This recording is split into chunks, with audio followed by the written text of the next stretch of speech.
تبارك الذي بيده الملك وهو على كل شيء قدير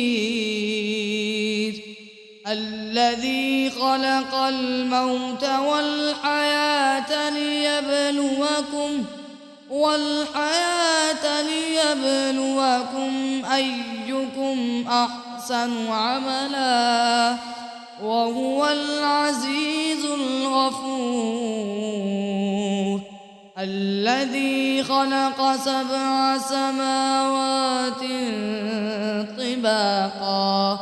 ما ترى في خلق الرحمن من تفاوت فارجع البصر هل ترى من فطور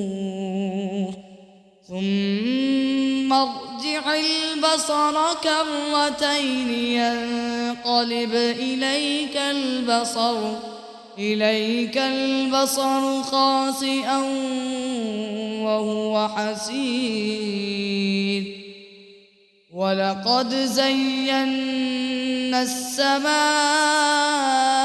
الدنيا بمصابيح